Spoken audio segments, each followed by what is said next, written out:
Hello everyone. I'm Kaustu Dikshit, pre-final year student, BTech undergraduate student at IIT Jodhpur. Today we'll be discussing how we can deploy our deep learning applications through the use of several techniques. So why this is like we in this session we'll mostly avoid the more complicated web development stuff, and so like as an practitioner we only want to know how much is sufficient for us to get our apps over the deployment line. So we'll see how we can use the different techniques that are available in the market and make make the use of web development technologies as less as possible. So first of all, let us be clear about what this session won't uh, teach you. So we will not be discussing what deep learning practices are best for training models or go into specifics about what a dense layer is or what a dropout does or what are loss functions or gradient descent, etc. So in this session, we'll be like looking at if after you have trained a model and you want to deploy your model for say any reason you want to showcase your project or you have done a BTP or any research project and you want to show it to a supervisor, or say you want an industrial deployment of the technology which you might have created or like uh, newly made any enhancement in any previous existing technology. So that's what we are mainly going to discuss in this session. So yeah, getting started. So this is like the general workflow when we go to deploy any of our work apps. First is like the training process, where we like if you are familiar with data science, so you know how to like pre-process data and define the architecture of a model, train the model, and then save the model architecture and weights. So we save the weights and the architecture, and we use them to uh, cause like we use those models and weights for inference in any say cloud platform or any edge device. So like uh, nowadays Raspberry Pis are getting more uh, better and better at uh, their configuration. So like the Raspberry Pi 4, which has been released, it has 4 GB of RAM and can be pretty like is decent at basic inferencing. So we'll see how we can make that process better and how we can effectively use the limited resources that are present on an underpowered or those hardwares which are not very much equipped to handle the graphical processes which are concerned with the training of data and those heavy stuff. So we do this by there are several uh, frameworks and techniques which we can use to deploy our web applications over the net. So mostly we'll be discussing one approach where you take the Flask model trained on Python and using Python at the backend to deploy your trained model, and you can just then make some HTTP request from any outside web application uh, and get the data and use the model to make decisions for you. So like for those who are not familiar with deep learning procedures, so one of the few things which beginners in this field get confused about is like what is the difference between what is Keras or what is TensorFlow, so why they are used. So basically, you can imagine Keras as, like, if you have worked with web applications and websites, you can imagine Keras as the backend of the application. No, sorry, like TensorFlow as the backend of the application, and Keras as the uh, your web interface, like, which abstracts the whole process and makes it convenient for the user to use the application. So basically, Keras is the high-level API which you can use to perform several functions, deep learning and machine learning functions with the with TensorFlow as the computational backend. So like the convolutional operations that happen, or like you have to do gradient descent and calculate the weights, do some hyperparameter tuning. So that happen over the backend at the over TensorFlow. So yeah, so like after the launch of TensorFlow 2, Keras used to be independent from before TensorFlow 2. Keras used to be independent of TensorFlow. So Keras could use multiple backends, not only TensorFlow as the default backend. So it could use Theano or it could use Caffe.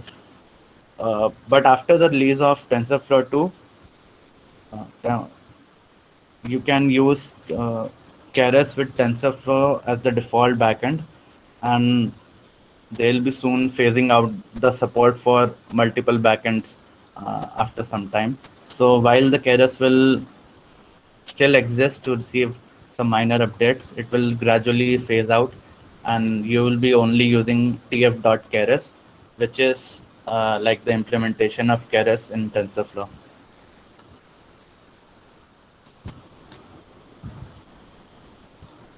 So I'll just check if there's some question.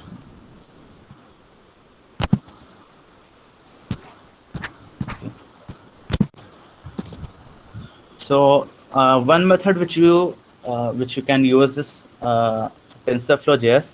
So what TensorFlow JS is, through the TensorFlow JS API, what the guys at Google want to bridge the gap between the web developers and the data scientists. So generally, web developers are quite flexible with using JavaScript, be it Node.js or writing vanilla JavaScript for the front-end applications. So TensorFlow JS provides uh, APIs which you can use, uh, through which you can both train and deploy the models. So, and you can also use Node.js for using TensorFlow JS. So for using TensorFlow JS, you have to just add this CDN link. So CDN is like content delivery network. They are just a bunch of web servers providing you content over, like, whatever content you are requesting. So they just provide you that. So why tensor? Yeah, we have discussed as to why. So you can also use, like, okay, let's come to this question at a later stage. So there is also a thing called TensorFlow Lite. So through TensorFlow Lite, you can develop Android and iOS applications. So, and you can also deploy them on Raspberry Pis and small IoT devices. So basically, it is developed for those devices which are not computationally that capable of uh, training the training and inferencing models. So basically, what you do is you train the model on on your main machine, the host machine, and then you create an immediate representation of it, and that immediate representation is run into your target device, which is your inference device. So why am I more interested in introducing you to TensorFlow JS in this session?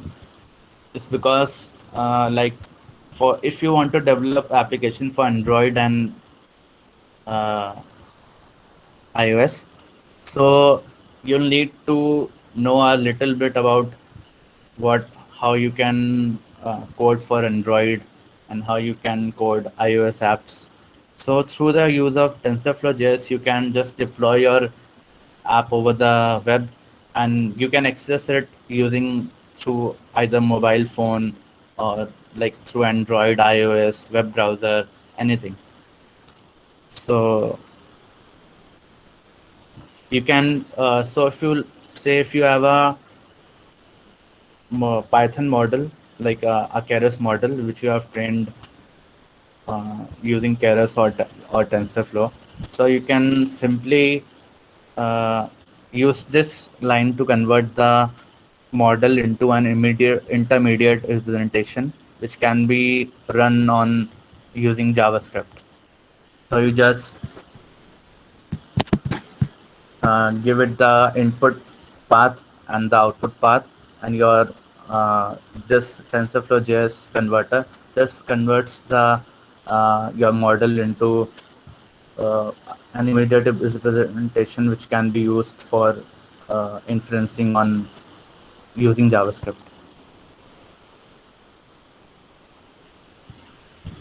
So we'll see a little bit of it later. So coming to Flask.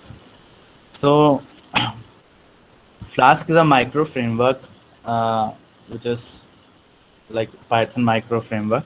So why we call it as a micro framework is because it does not comes pre-installed with uh, many of the features which you might be familiar. Django comes in, so it does not have any pre-built library. It does not even have form validation uh, integrations nor database abstractions.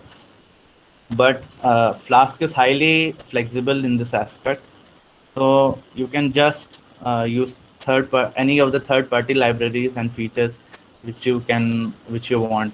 So it's like highly customizable. You can you are just using the bare required features through the Flask, and you can just import or add those features which you really require for any of your applications.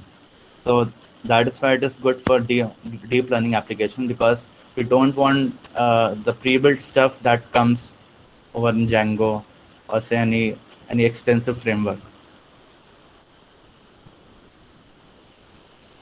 So if you have done like even if you have not done transfer learning, data science earlier.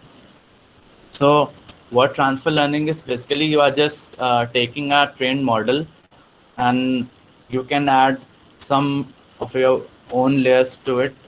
Train that model over your customized data, and make it suitable for your own applications. So why this is good is some of the deep learning models are trained over like great GPU devices.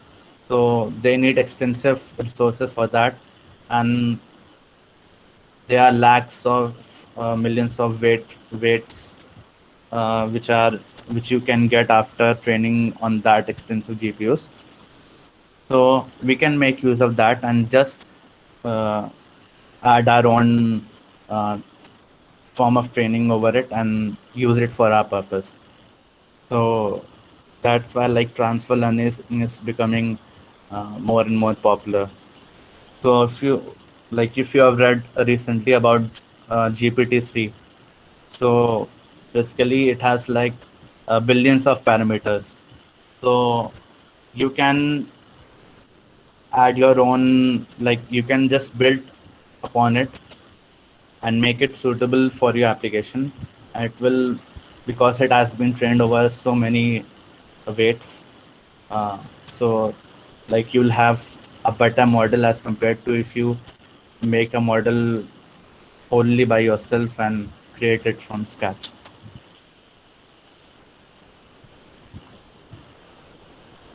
So another thing, apart from deploying on software, is you can deploy in hardware. So many of the hardware devices uh, are capable of inferencing deep learning models. Some of them, like the NVIDIA Jetson Nano, the Google Coral TPU, or the Intel Movidius neural compute stick. So basically, like in the case of Intel's NCS2, you can just convert, like it is similar to the procedure which is used by the TensorFlow Lite framework. So you just take the trained model, convert it into an immediate intermediate representation, and you can use those intermediate representation to infer on these devices which are not having as many computational resources which your main machine might be having. So like you can create a people counter, or you can deploy it on self-driving cars. You don't need to have a very great GPU for that. So we'll see a bit on this later. So yeah, you can use, like in the case of Intel devices, you can use a library called as OpenVINO. So what it does is it provides you some features, like some optimizations for that enables you to convert a trained model uh, into an intermediate representation, and which is capable of running on low-ended devices. So yeah, that's about it. You know. So for the application, like which, uh, yeah, we'll send you the PPT later. So now what we are going to start is like uh, we'll be doing a more hands-on session now. So basically, this would be our workflow. So we'll create a backend app and we'll create a front-end app. Now the front-end app, we are not concerned with in what language the front-end app is written in. Our backend app would be written in Python, and we'll use the Flask framework. And so what the front-end application or the web interface will do is the users can make a request uh, through the web interface, and the request will go to the server. The server will, like in our case, it would be the deep learning model. So like if you say uh, you you have made a cat versus dogs model. So if you add a cat picture, it will just send a cat picture to the backend server, and it will the backend server will try to get some data about what this picture is about, and it will return the prediction to the web interface. So this is our workflow for today. Like we'll train the model. We'll not go deep into like I said about the training on the model. We'll just look at the code, and we'll see about how things are happening.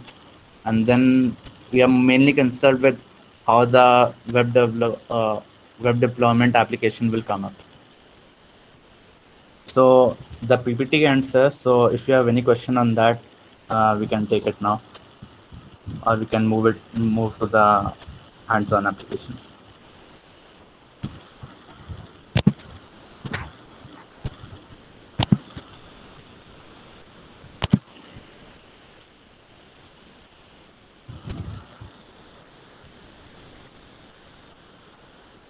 So yeah, about our application. So what we'll be building today is we'll train a model on MNIST data. So it is a collection of like 60,000 handwritten images, and for a web interface will allow the user to draw any digit. So you will be able to draw any of the digit between 0 to 9, and our model will be able to predict what you have written, and will return the results to the back to the web interface. So first we'll go through the short, in brief, we'll go through the how you can train the model for this particular web application. So so like uh, some of you who might be familiar with deep learning and machine learning, you might have used Google Colab for training the model. So what Google Colab does is it provides you uh, an environment for deep learning and machine learning applications. So you don't need to pip install everything. Most of the tools which you will be using are already provided inbuilt from within the TensorFlow uh, Colab environment. So Colab is also developed by Google, which also owns TensorFlow. So you'll get a very nice integration if you want to use TensorFlow on Colab.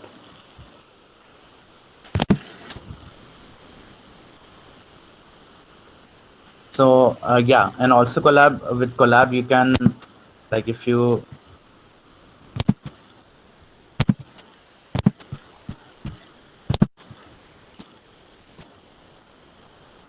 yeah, so you can, Google Colab also provides you GPU and TPUs for free for a limited period of time. So you can make use of that. You would just have to go to the runtime settings and change the hardware accelerator to GPU or TPU, whatever you are using. So as for our application today, we don't need such extensive hardware. So we'll be using the CPU environment.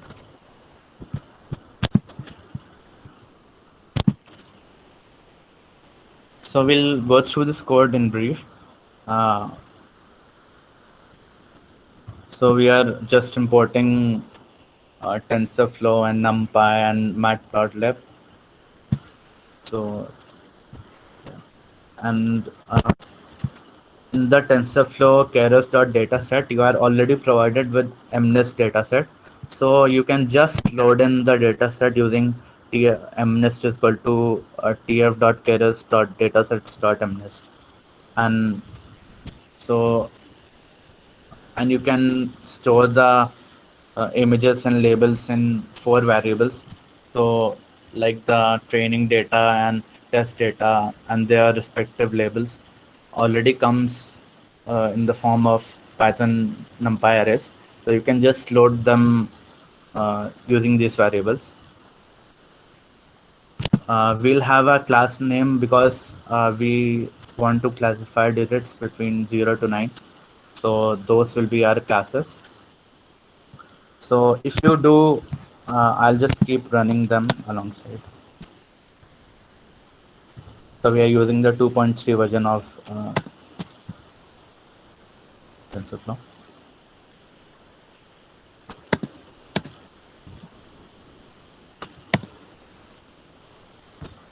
So train images.shape, this tells us that our training data set is 60,000 images and of the dimension 28 by 28. So we are just like using the matplotlib library, we are just checking what the images at index 1 is. So it is a 9, as you can see. So we'll use the, like, we'll create a model, sequential model. So we'll not be going through into what a sequential model is or what alternatives you can use, and is as the same for flatten and dense layer. So like in short, you can say that a dense layer is like if you are using dense layer, So it means that all the neurons in your uh, in your current layer are connected to all the neurons in your previous layer. So like for the activation functions, you can like we are using Relu and Softmax. So yeah, you'll have to like research a bit on what these stand for, because that's a very separate big topic which we cannot discuss this 1 hour time. So we'll just compile the model now, and so you can just shift and enter to run each cell just like as you would do on a Jupyter notebook.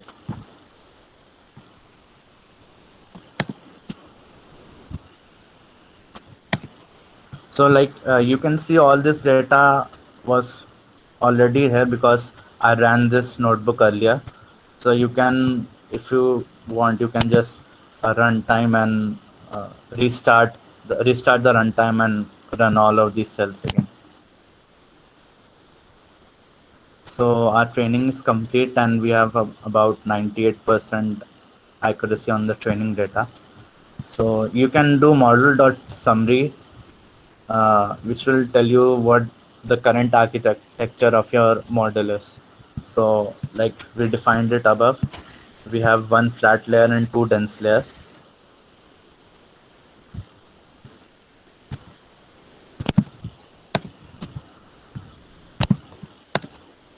So we'll just store the test loss and test accuracy in two variables uh, by using the model.evaluate function. So we get accuracy of about 97%, which is a little less which we got on the training data. So obviously there is some overfitting in this, but as I said, we are not concerned with how we are making the best deep learning model out here. So we are more concerned about how we deploy it. So we'll just leave it at this like state.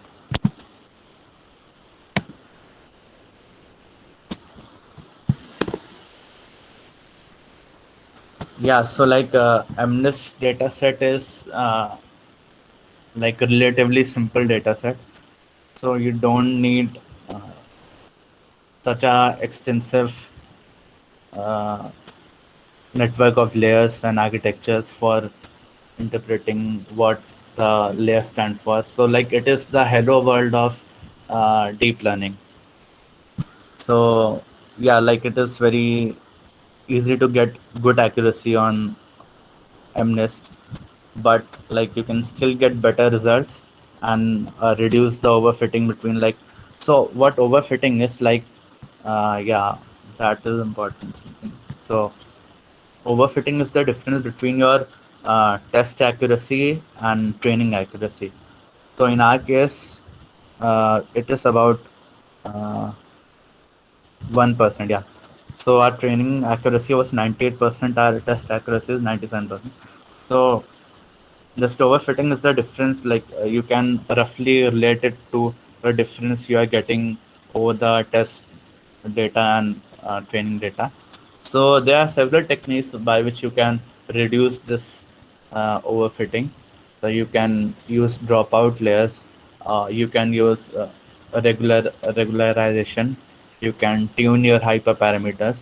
So like yeah, again that is something we just need a separate session to discuss all of them. So we'll not be going through on that now.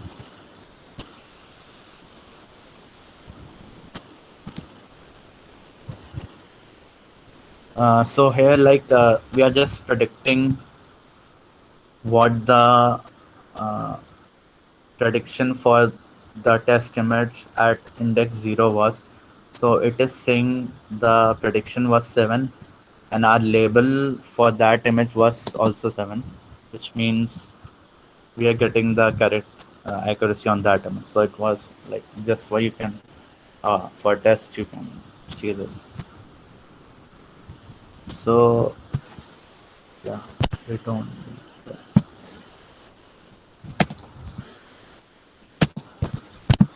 So now we'll be saving the our model architecture and weights into like we'll save the architecture into a JSON file.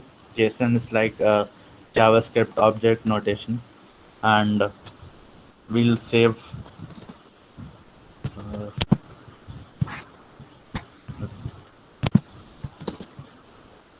and we'll save our the weights of the model in H5 file. So there are several representations which you can use for saving the weights and the model architecture. So in this case, we are just using the H5. Uh,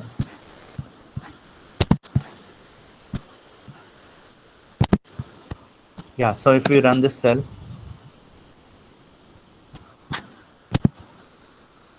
we get the model.h5 file and model.json file.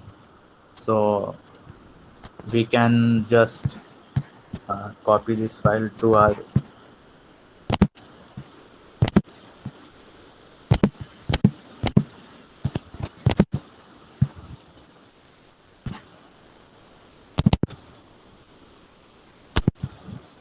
So we can just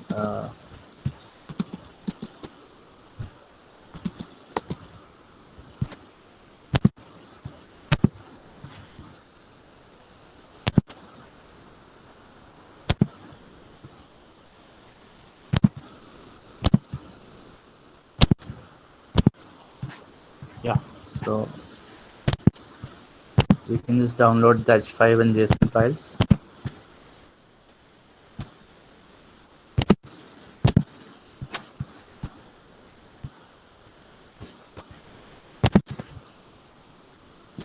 So yeah, we have those downloaded, and we can make a new folder. Uh, tab.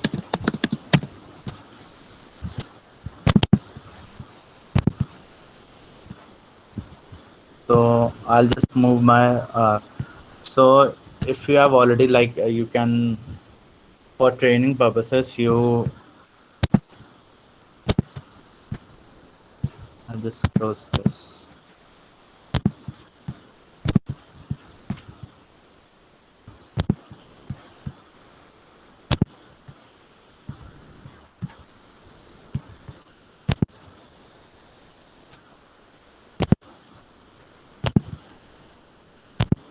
So yeah, for training purposes, you are well off with only using Google Collaboratory. You don't need to install a TensorFlow or any of these dependencies on your own machine. So if you are just concerned with training those models, you can use Collab. So for our web application, now we'll be, as we want our web application, we'll also need TensorFlow on our main system.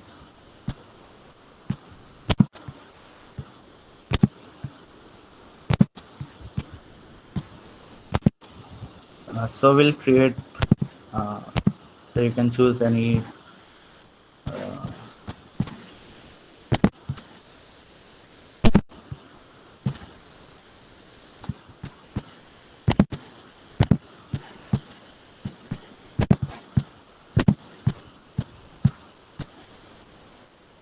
can use any editor you want. I'll be using VS Code.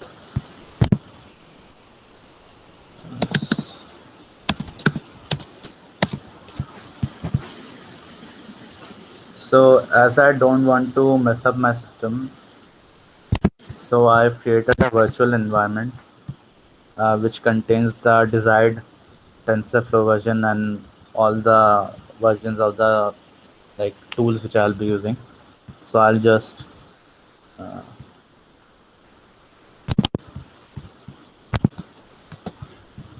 copy my environment over here.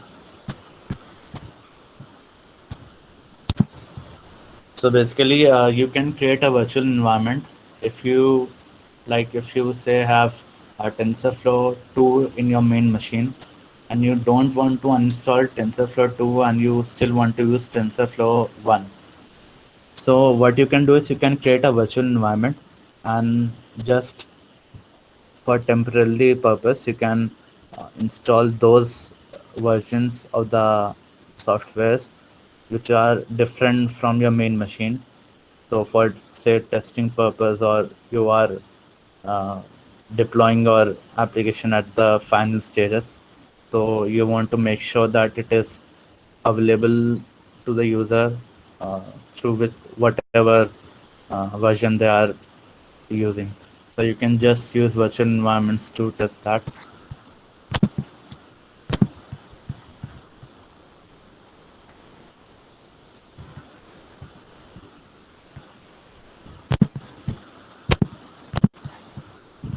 So you can activate a virtual environment using source PNG.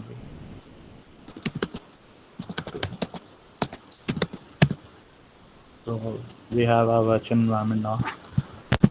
So for creating a basic Flask application, so like if you don't have a Flask, you can just do pip3 install Flask, and it will install Flask on your device. So for a basic Flask application, you can just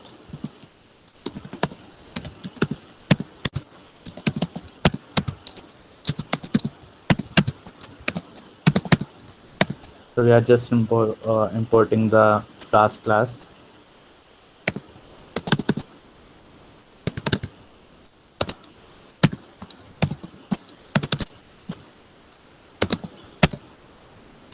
So now we are creating an like instantiation of it, instance of it. So if you have one module in your application, you can just leave it like this. If you are using several modules, you can just use the module name in place of this underscore underscore name underscore underscore. So for tests, we'll just write simple hello world application just for testing everything out. So,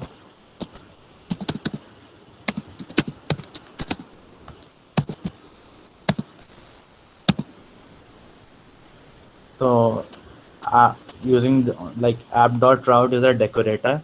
So this basically tells the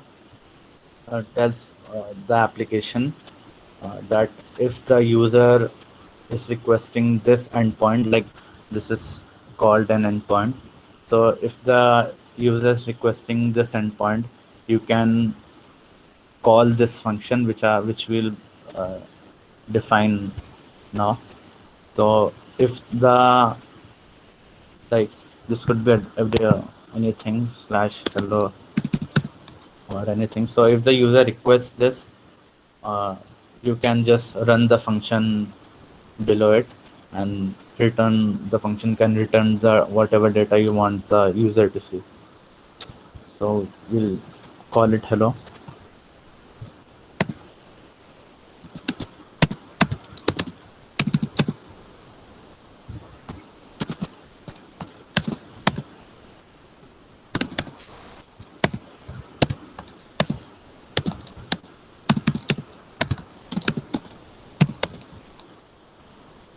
So we'll just say that.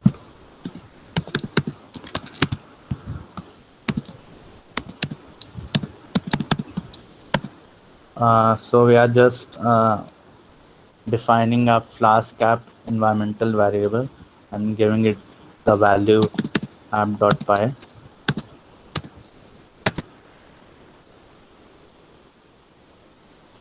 So like that, you can either run the app through, like you can just write it in the main code. We'll also see that, or you can just run it this way. So,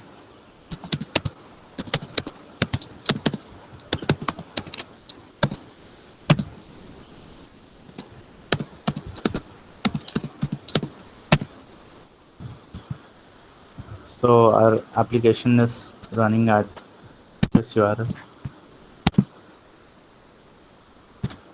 So it is not found because we have not defined any function which can handle the request if the user request only this endpoint.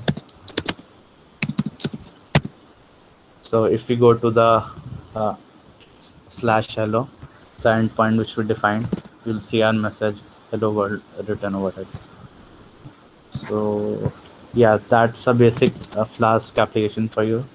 So like you can see, it's not uh, much of a task for setting up Flask and writing a basic application for it. So any questions?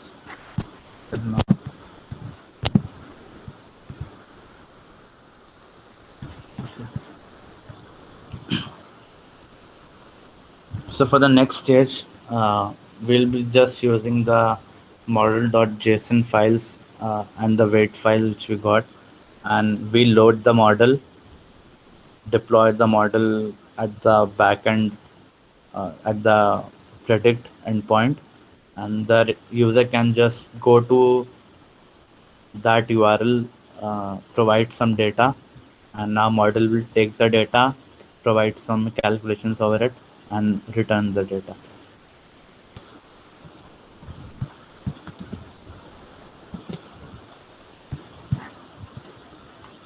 So for that, so yeah, so like for today's application, uh, there's some there's a front end web app and a back end web app.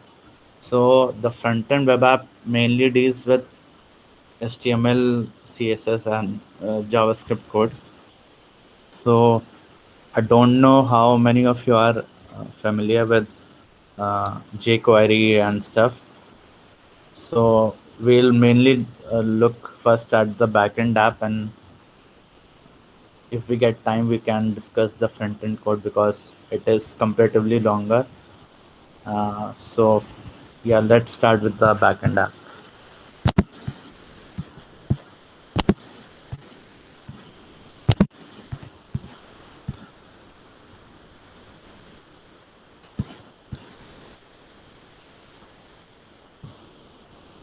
So we can create two folders.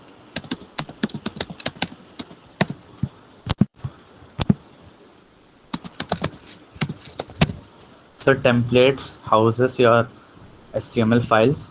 So if your project has n number of HTML files, you can all of them would be stored in this folder, and the application can recognize that like it will search for those HTML files over this folder. So you can change it, but we don't need that. So yeah, so you can just define everything in templates folder, and the model will itself look for it. For the static folder, here lies your CSS and JavaScript files and any images if you are storing. So you just store your CSS and JavaScript files, and Flask will automatically look for them in this folder.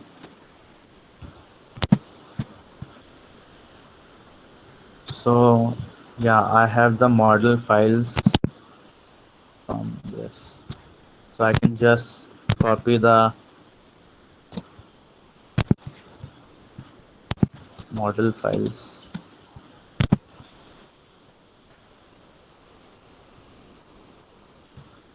And for now, let's just import the front end part, and we can first separately look at the backend app for that.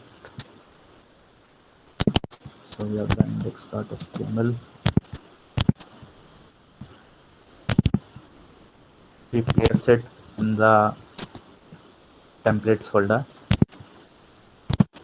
So we'll go through that, but we'll first see what uh, like the main aim of this webinar is the backend app, like how we are using Flask for that. So we have primarily focused on that.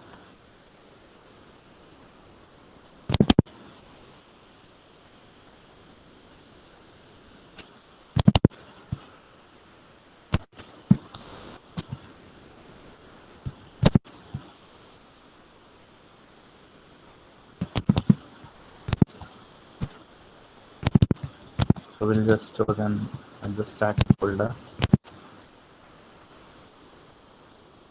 So for loading the model, we'll just create a load.py file. We can do this in app.py also, but to reduce clutter and like to reduce from our code being cluttered, we'll just create a separate load.py file. So here, like this file is mainly concerned with loading the weights and the architecture of the model which we just trained over the Google Colab.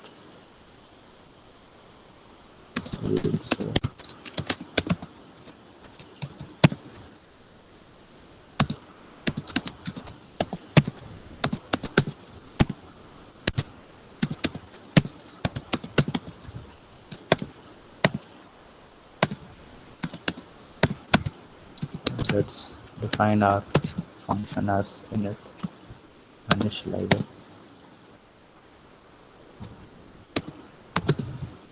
So we'll first load our JSON file.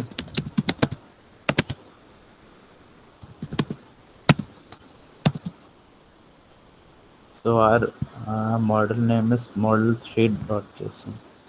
So just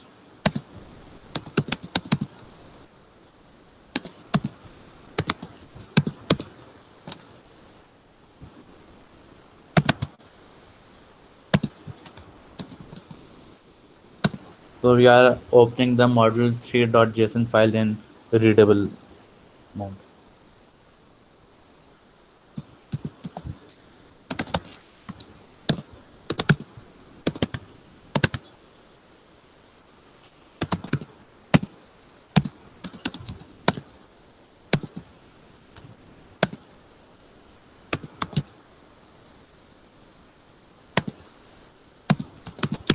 So we just read the data and then close the file. So now we have the data stored in this loaded underscore JSON variable. So we'll say, let's say a variable model.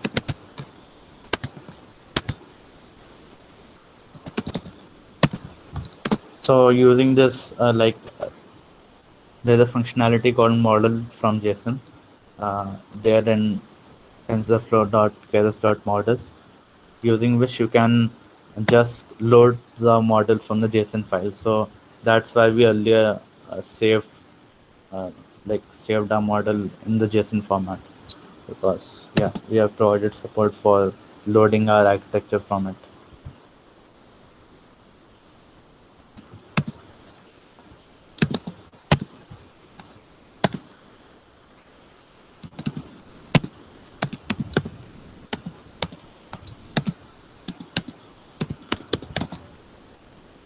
So now we'll uh, load the weights which are stored in the h5 file. So you can like just see here.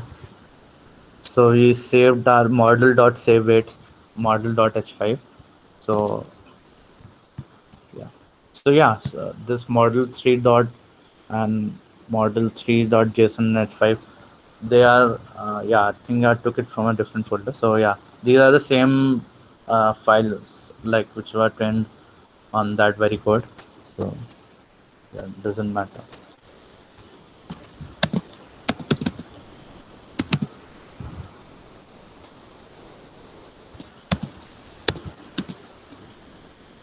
So mostly this backend code is independent of what applications we are doing, like what our model is trained to do. So this is like a very nice template which you can use for loading any of your model, be it uh, image segmentation or object detection or object classification. It could be anything. So your front end web interface would actually be different according to what you want the users to see.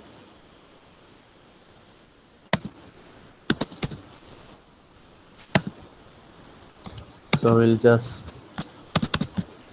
for our surety. Uh,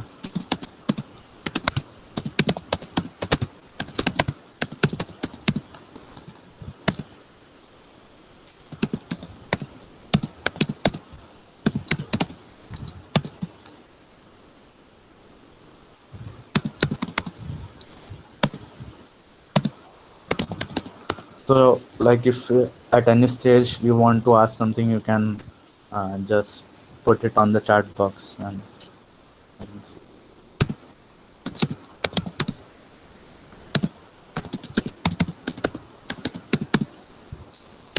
so you can use any loss function. Like we are just doing it for the sake of making web application.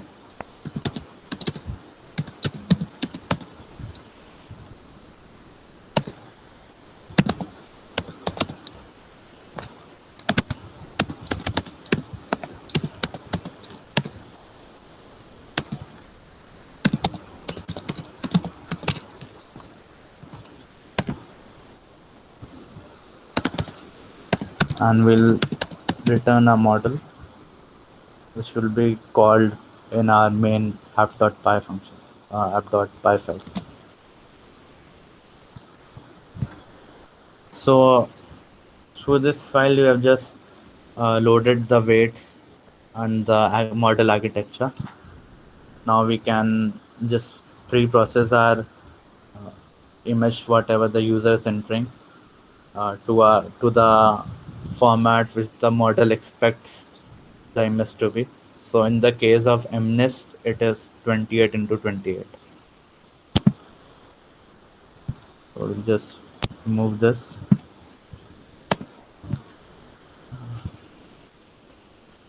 We'll need to import a bunch of things.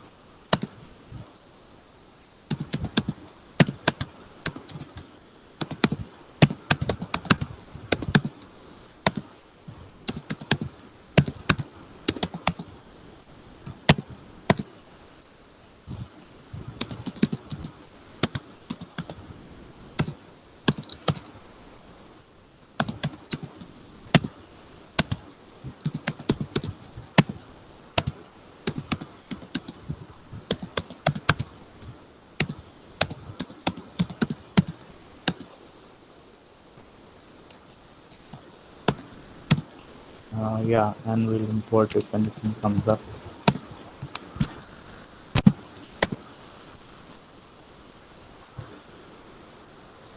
So we'll just from a load file,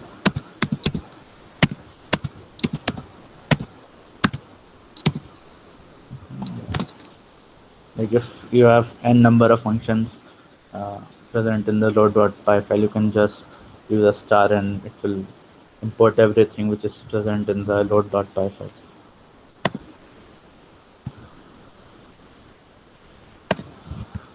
So we'll define the global variable model, because it is like uh,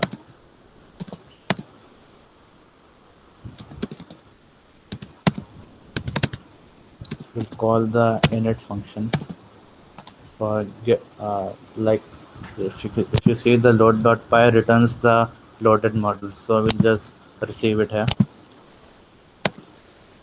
And first step would be, so say a user is uh, giving drawing something.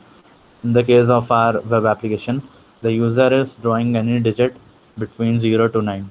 So we have to first store that form of representation into an image, and then we have to give the image to the model. So for giving that, we have to first convert the that handwritten representation into an image, and we'll just pre-process the image and bring it to the dimensions which the model expects it to be. So we'll just define a convert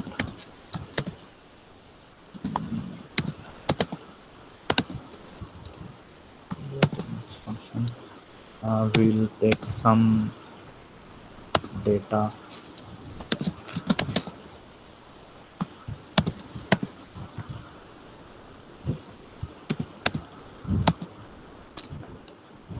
So you can just say image string. So yeah, will be also RE is regular expression.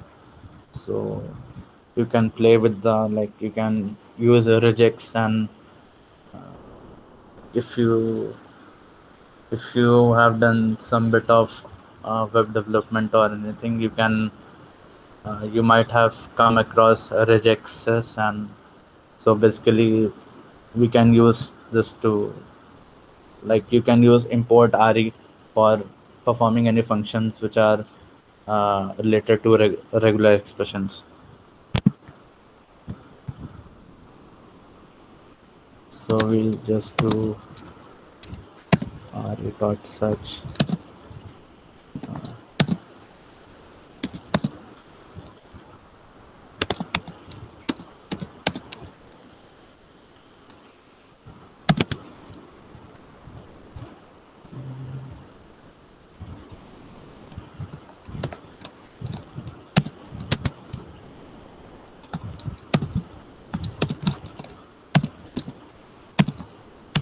So we'll just search for everything which is of the base64 format. So basically, the whatever the user must will be drawing, that would be in the base64 data. So we'll just search for it and uh, decode it and convert it into an image, like the image data which we want.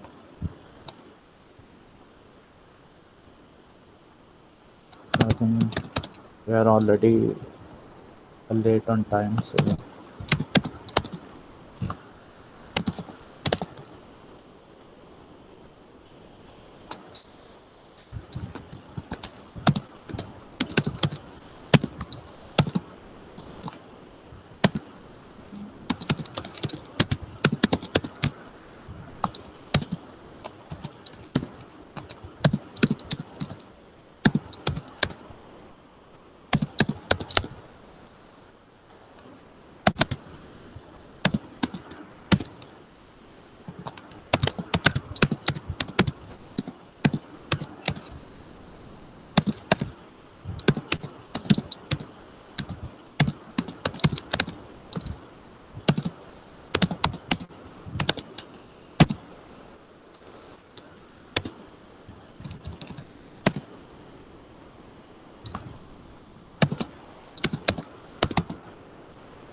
So basically, you can think of it as a kind of pre-processing which we are doing with our data, which we are getting through the drawing of the user.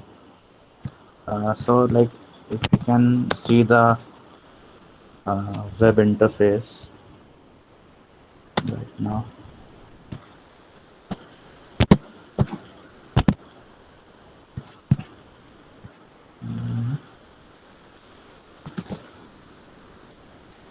So yeah, we have still not made the, yeah. So you will not see it just right away. So yeah, for like getting an idea of how our front end web application would be looking, I'll just uh, write a decorator for that.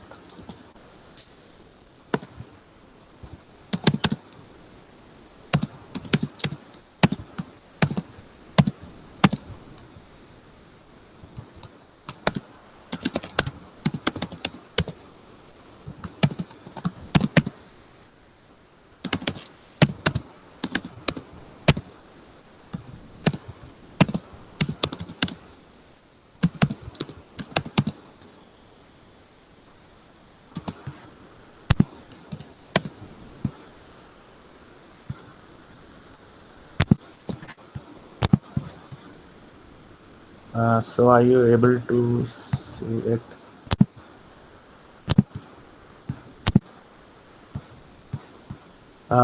Okay, there are questions. Why not directly load model 3.h5, I lost connection, so couldn't hear you. Why couldn't we save the model object in a pickle file? Yeah, so you can save the object in a pickle file and load it that way. And you can directly also load the, like you can save the whole object, uh, and not only weights into H5. And you can load the full model with the weights from the H5 file. So why I was doing that? So in some applications, you will get an error that there is some problem with defining the architecture of the application if you are loading it fully.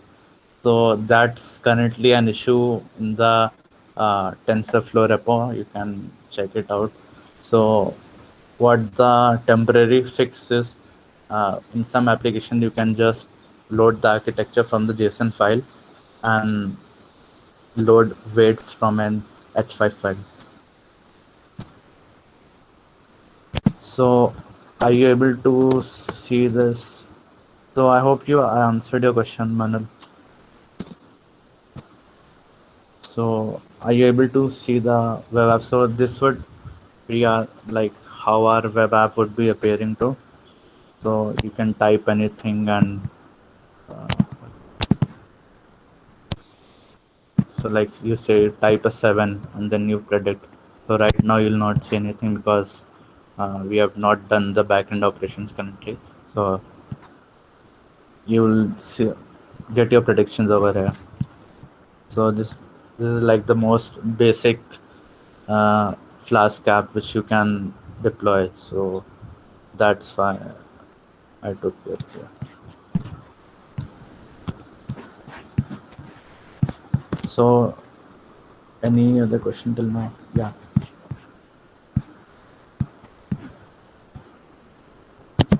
So we'll just come back to our backend app. Yeah, so we have defined the decorator for that.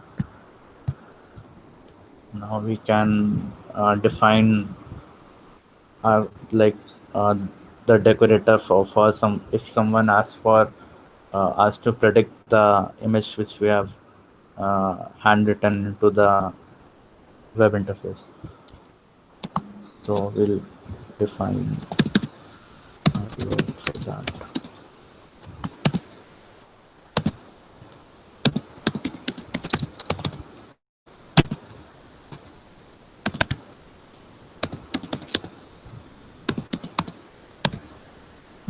So we'll have a methods list which would contain get and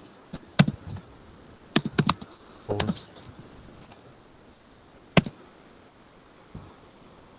So we'll define a function called like so what this is telling is to the user, like to the backend app, that if the user uh, wants to go to this endpoint or makes a request at this predict endpoint, so you have to call this function. So we'll have a function called predict.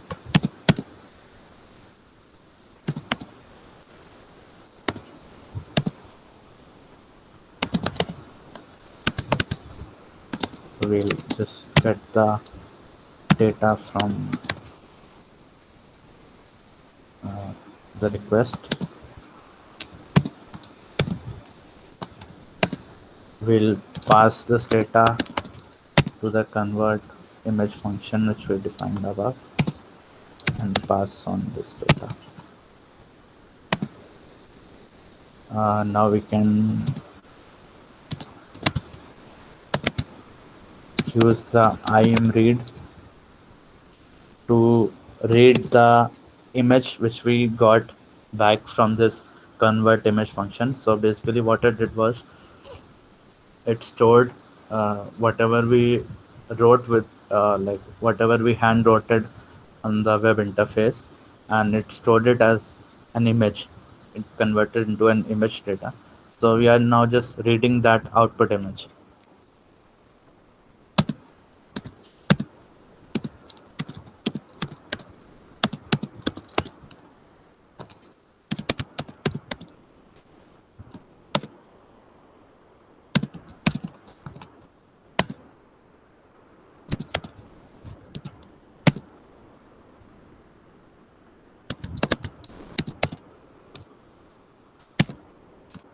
So the IM read and IM resize are depreciated for the latest version of uh, SciPy. So you can use PIL library for that. So as I have the old version on my virtual environment, I'm just using those straightforward.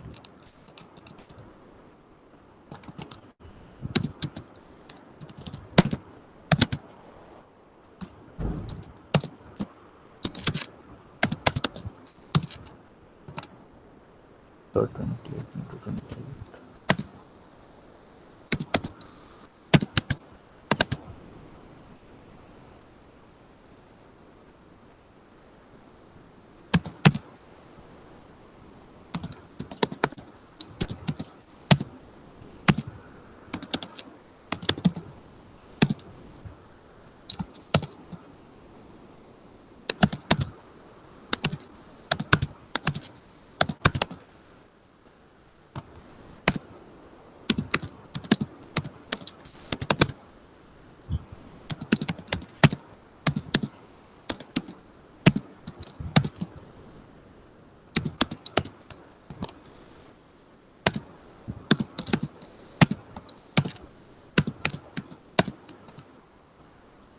So we'll just print out the output on a terminal window also.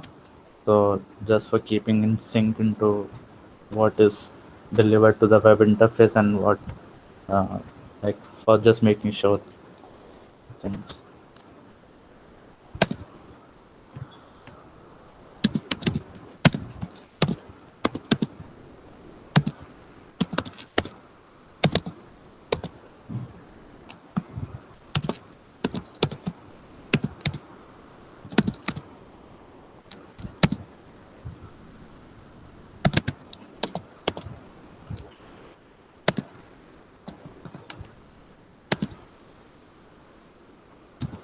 And we'll return it.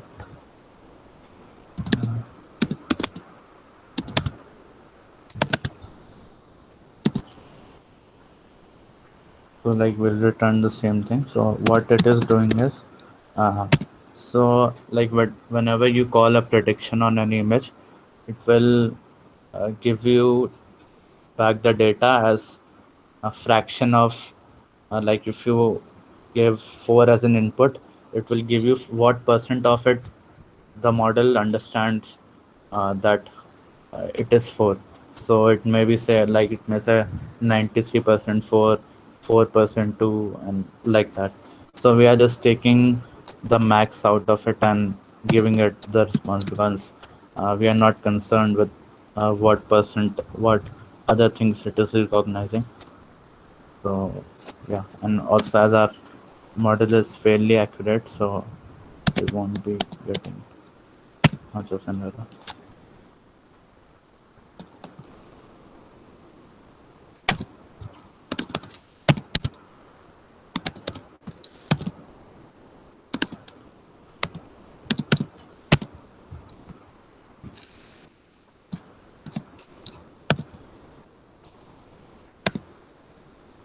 So like if we check this now,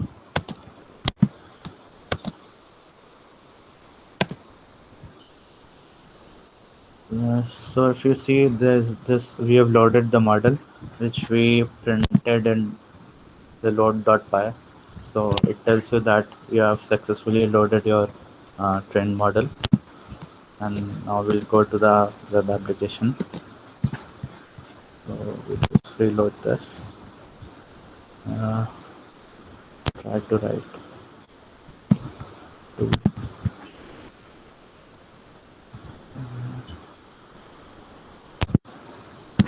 So if there is any error, image data is not defined. Okay, yeah, it was image. Yeah, sorry for that.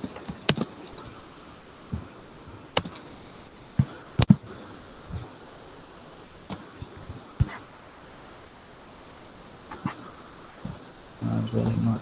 There should not be any error.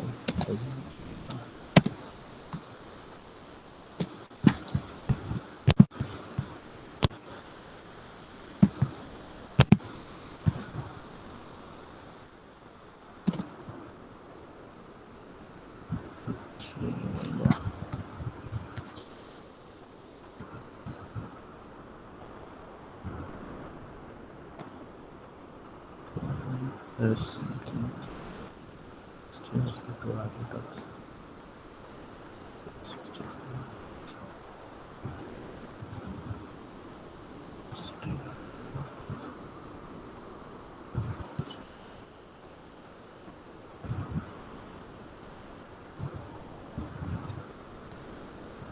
Addition there and type of the technology.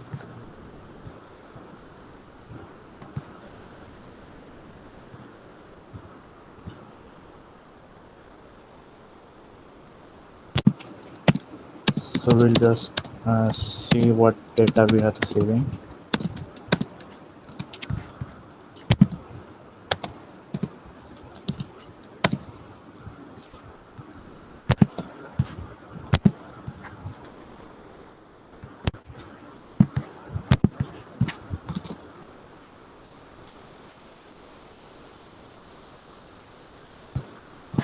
Okay, there might be something calling or something.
So I'll just check with my which the version which I tested around 2 hours ago.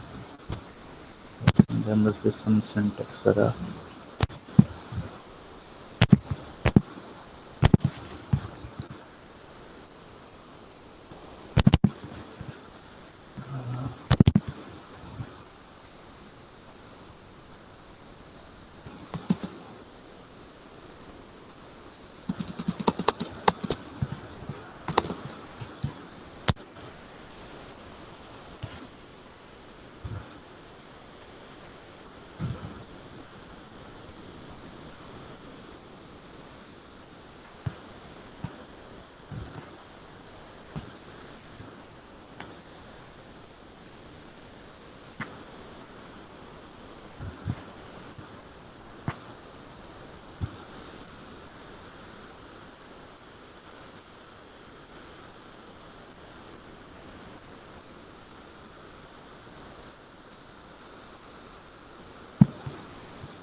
So it is basically not receiving the data which the user uh,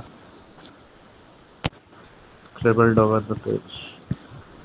So I'll just check it in a minute.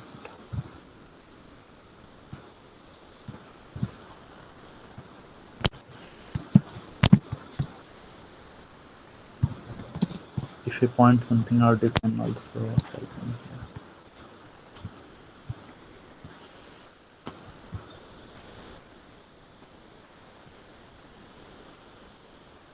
So I'll just check if the problem is with the backend code or the front end thing.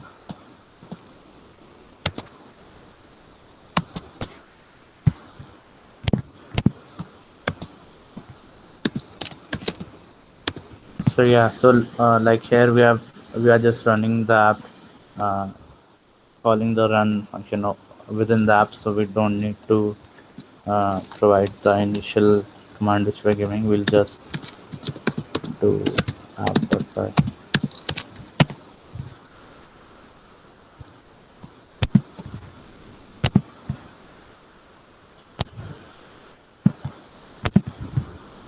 Yeah, so I think there's some syntax error in that which I'm not able to spot right now.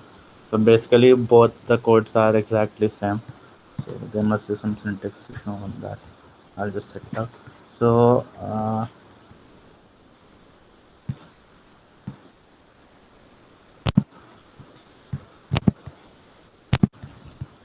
so the mistake is with the variable narcmax. So yeah.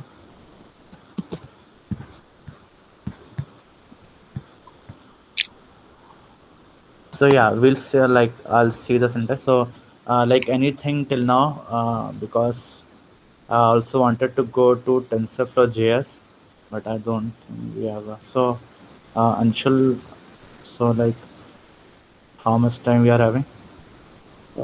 Like I guess it's pretty late for most people. What Yeah. what part is left? So I was just giving an overview of uh, TensorFlow JS. Yeah, so just like I guess wrap it up in 5 minutes. Is that Yeah, possible? yeah, yeah, yeah. Yeah. It's possible. Just let's just finish it. People can see the recording afterwards. Yeah, yeah. So Cool. I'll send you the code, the training code, the inference code, and like I'll give you the slides, everything. So you can go through them at a later stage. So if you like, if right now you understand the workflow of that, so that's important for now. So we can fix those errors at any stage. So we'll just go through TensorFlow JS.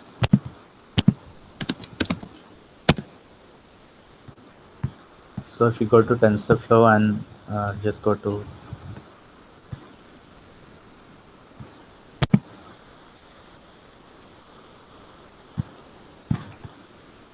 so in the slide show.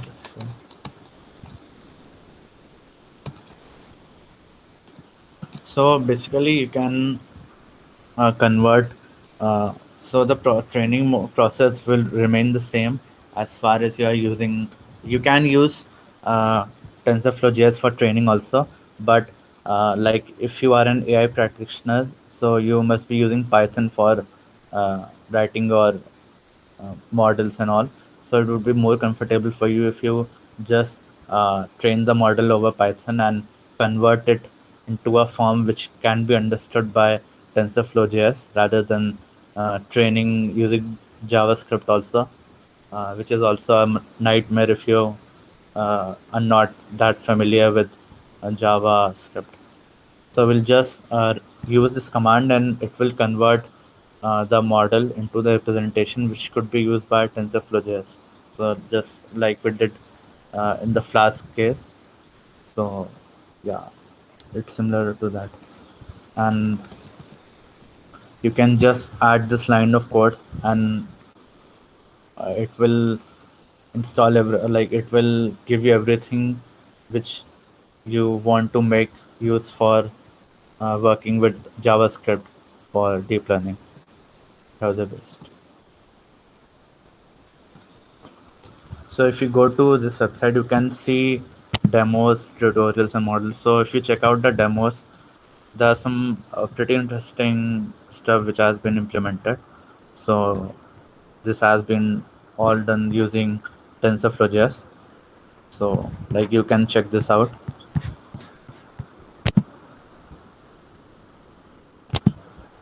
There are some tutorials which you can use to get started with TensorFlow JS. So this is basically if you want to import a TensorFlow saved model, you can just go through this.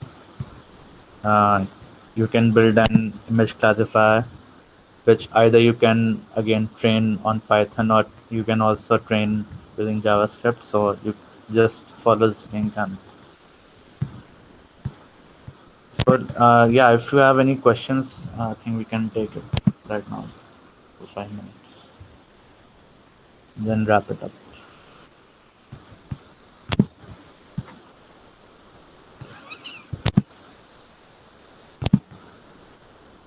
Any questions? Uh, like I know it's a pretty extensive topic, so we cannot do enough justice to this whole process in 1 hour. So, like if you want to ask anything, or any suggestions for like what could have been better, or for telling for deployment purposes for discussing in this session, or if you want to in future want something to be discussed in another session, you can just write it. A great session, Kaustav. I guess like the other people can go and watch the video and we'll share the slides and code as well. Yeah, So I guess we can wrap it up. Thanks yeah, everyone for attending. Thanks, Kaustav, for this great session. yeah. Thank you. So if you have any doubts, you can personally reach out to Kaustav. You can email him, or like if you need a contact info or something, you could ping me. Yeah, Harsh, you can use like for the shit. So we want to integrate such models with mobile application. Will the process be almost similar? Yeah, the process would be almost similar. So you'll using TensorFlow Lite, you can if you can deploy it on a browser, and you can also access the same Flask application over mobile phones also, or you can just use TensorFlow Lite and convert the model into an intermediate representation, and then just use those parts in your Android application, or like using Kotlin or React Native, anything. Yeah, Harsh, you can use RL here. Yeah, yeah, you can train a deep Q learning model. Like you can use Q learning, and uh, you can train a deep Q learning model, and like you can repeat the whole process with TensorFlow.js. You can convert those model into JSON files, and you'll also get the weights for that, and it would be a same procedure.